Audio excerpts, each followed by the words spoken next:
Hello everybody and welcome to another episode of Lean Business Agility. Today from South Florida, Ultimate Software, and with me is Prateek Singh. Hello.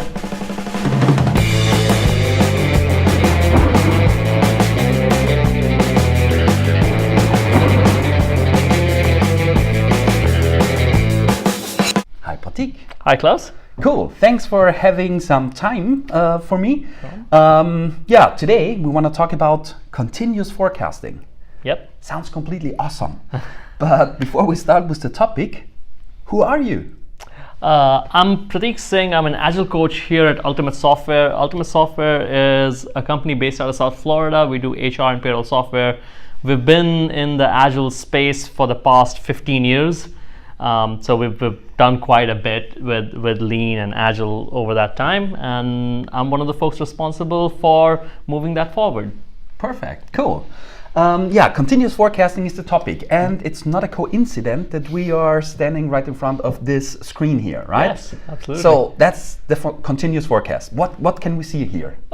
This is our way of doing continuous forecasting. What you see here is a grid that's doing forecasts for multiple teams. The teams are enumerated here. If you look all the way, all of these are our teams that work at Ultimate Software. We have about 50 development teams that work here.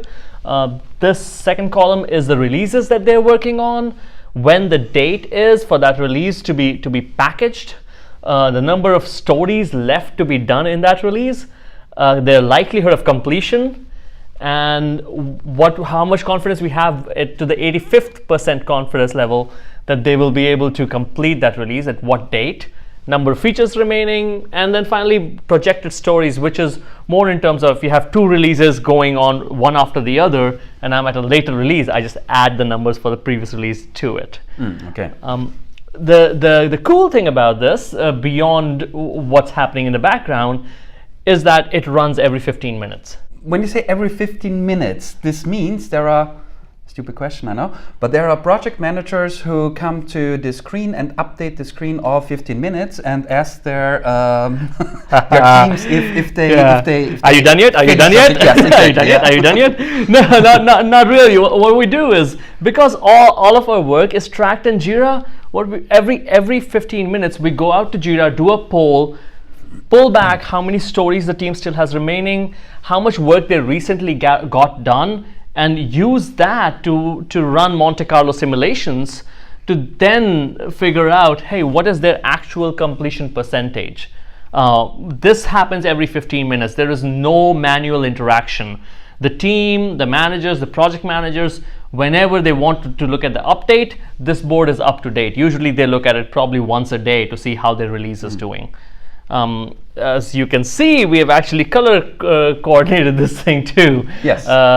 Everything that's in green, you can look at those that are way above 90% probability. Those things, we believe they are safe. These things will make it based on the team's recent performance and how much they have left and how much time they have left. It looks like these things will make it. Something that's in yellow, we're kind of playing with the borderline. We're slipping into an area where we might not be able to make it. For example, this team that's in yellow right now, it says about 70% chance of making it. So the team comes to us and tells us, when we slip when we slip under 75%, turn me yellow. When we slip under 50%, turn me red. We configure that by team, whatever the team wants to see. And whenever they move from one color band to another, that's a point of conversation. In my advanced training, we are talking about Monte Carlo simulation. Monte Carlo, that's what I read here. So can you explain what is a Monte Carlo simulation? Because that's what's behind it, right? Yeah. But my previous Monte Carlo simulations tell me that I cannot do it in 2 minutes, but I'll try. Cool. What Monte Carlo simulations are is using your past data and assuming that your future looks a lot like your past data, and assigning, let's say, the throughput from previous days to the future days, and doing that over and over again. We run this about we do that for the entire release about 10,000 times. So every 15 minutes that this runs, for each row here, it's running 10,000 simulations to figure out what is the how many of those simulations have us finishing before the release date. Yeah. And if whatever percentage of those simulations have us finishing before the release date, that's the percentage that we put on that completion likelihood column. Awesome. So it's quite hard to cheat somehow, because that's yeah, exactly. And it is hard. It is hard to cheat because you cannot make up estimates, but it's hard to cheat but easy to game. And when I say easy to game, that means you can actually make this data, make your percentage completion look good by breaking stories small and showing that you have a lot of data for completion. But that is the way we want them to game the system. If they make stories smaller and smaller, they will have more throughput, and it'll look like there's a higher likelihood. So not only does it act as a continuous forecasting tool, it's also encouraging teams to break things smaller and smaller. And once they're breaking things to those small extent, they never need to really estimate any of this stuff. If they're working on only the small pieces and this story remaining is those small pieces, they never really need to estimate how long a story will take. There's really no estimation involved in this? Yes, there is no estimation in the traditional sense involved in this. The only estimation, and I would call it lean estimates, is to say, is this thing too big? That's the only estimation that goes on. Is this story too big? Can we break this down further? That's the only estimation. Either things are too big to go through your system, or they're just right. Okay, cool. So what we see here on this screen is releases that are already in flight. So this is work in process, right? How do you do release planning from scratch? I mean, so when we start a new release, what do you do? Yeah, well, so when you start a new release, we ask teams to go and find a level of confidence. Let's say 85% confidence. Let's say their product owner is fine having 85% confidence that they'll make the release. They use their previous release data to generate. Let's, for example, say a team says I can get 100 stories done with 85% confidence. We'll put that there. We'll put the future release there, the team there, and the product owner is going to figure out how they're going to spend the 100 stories. What features they believe what are their top priority features, so they can cut that off at the 100 story from their list and go, okay, these 4 features are going to make it. Once that happens and once the release starts moving, then we keep monitoring these numbers to go, if it's falling, whether the throughput's gone down, or if we have added more stuff to the release, when it falls into yellow or it falls into red, we can go, okay, we need to stop adding things. We're at a break-even point this time, or we're at a point where we cannot add more things.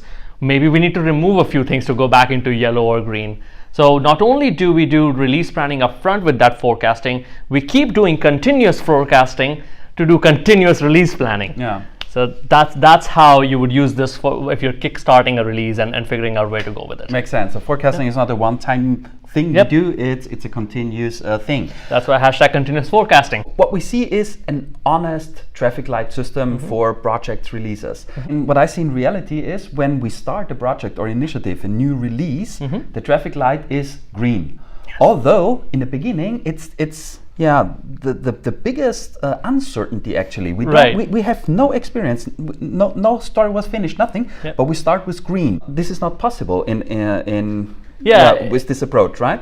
Well, you might start with green if you hedged all your bets and planned to only 85 or 95% confidence. But as soon as you learn something that blows the uncertainty you talk about that blows that plan out of the water, it will drop to red. As soon as you learn, as soon as that cone of uncertainty starts to narrow, and you learn that this thing that we thought would be 5 stories is actually 50 stories, this will drop to red, and we'll know, okay, we need to cut something out of the release already, rather than waiting till the last week of the release and then trying to push everything in, and quality suffers, morale suffers, all that bad stuff happens. So this will give you as early an indication that we need to do something. Perfect. Rather than waiting till the end. It's really real time. It's real time. Cool. One more question. Sure. So this is the screen, but what do people do with the screen? Do you have a meeting where these different, don't know, product owners or so meet in front of this board, discuss? Or yeah, so we have our Scrum of Scrums, which we don't work in Scrum, but we call it a daily product review, where all the managers for the teams get together, and any team that has dropped into red, that's where it comes up that, hey, this team has dropped into red. They might have to cut out some features, or they might need help from another team, or any intervention that we need to take as a group. This team is going to take that intervention. So watch out if you had a dependent feature for this team. Exactly. Check with them to see if it's getting cut out or something like that. Okay. Yeah. And how often is this happening? That happens on a daily basis. On a daily basis? Yeah, we do that on a daily basis, and also because that same meeting doubles as our Scrum of Scrums, as our scaling mechanism. So a lot of other things happen there too, but just in the spirit of continuous forecasting, it's continuous taking action on the forecast as well. Yeah, very nice. So 50 teams it was? Yeah, it was 50 teams. Right. And just want to make sure I clarify this. That meeting is time boxed to 15 minutes. Okay. It's our stand-up of stand-ups. So it's not, and it rarely goes over 10 minutes. It's not one of those getting everyone's status meeting. It's your status has changed, let's do something about it. Perfect. Yeah. So what we've seen here is 50 teams doing no estimates. Yes, 50 teams doing no estimates. Awesome. And the cool thing is, even if this is only as good as the estimate, you save the time of estimating. Yeah, right? Absolutely. So you don't have to be more accurate or precise here. Absolutely. 50 teams with about, I would say, a total number of people involved with it being about 800 to 900 people. Saving an hour of 800 or 900 people's time is a huge saving for us anyway. Yeah, sure. Cool. Perfect. Thank you so much, Prateek. Thank you, Klaus. Thank you very much for having me. Yeah, right. That's it for today. Right. Continuous forecasting. Yes, continuous forecasting. Hashtag continuous forecasting. Yes. And now we are going out to the sun, right? Yeah, absolutely. Yeah. We've got some mojitos to drink. Yes. Yahoo! See you next time. Thank you. Thank Cheers. you.